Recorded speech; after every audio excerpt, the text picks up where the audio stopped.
I joined my family late in their lives, some 9 years after my oldest brother. My father was a tall, lean, strong man. My mother soft and sweet and classy. My growing years were filled with love and opportunities in the home. Outside, I was always being picked on. Never sure why until one day someone told me, "Because you look white." My mother's father was the son of a slave owner. She told me I looked like him. My father probably could have passed, but he never talked about that. I just kept being taunted and picked on.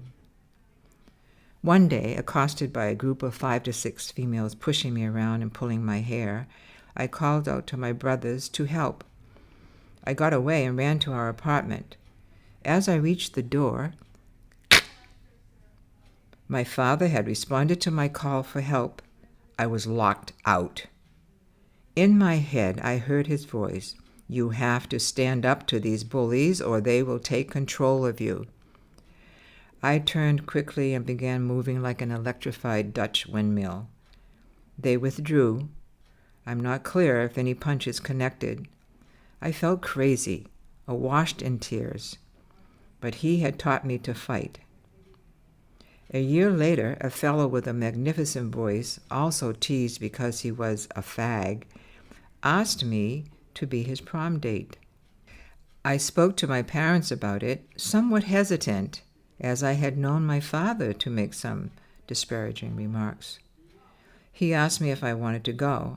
I said yes, because I think Malcolm deserves to be able to enjoy his prom.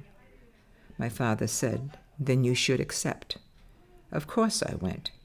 He had taught me to support the underdog. Beginning my university administrative career, students or young female faculty came to me with issues they were facing. I saw a need for those without power to be empowered, to address their roadblocks, to have a legitimate platform that would help people communicate with each other.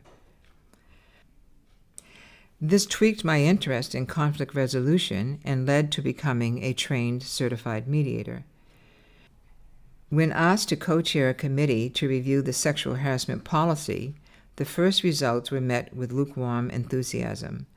However, a presidential fellowship offered me an opportunity, and it led to the approval of a new policy and the first Office of Sexual Harassment Prevention at UCSF. After the successful implementation of the new policy and procedures, I was awarded the Chancellor's Award for the Advancement of Women. And in that moment, I shared having just returned from a 53-year friendship celebration in my hometown of Boston, where my 5 little women friends all spoke of the impact my father had on their journeys to become a judge, a bank vice president, a president of the National Nursing Association, a college faculty, and of course me, a fighter for the underdog. As the recipient of that award, I recall saying that my father was the first feminist I was to know.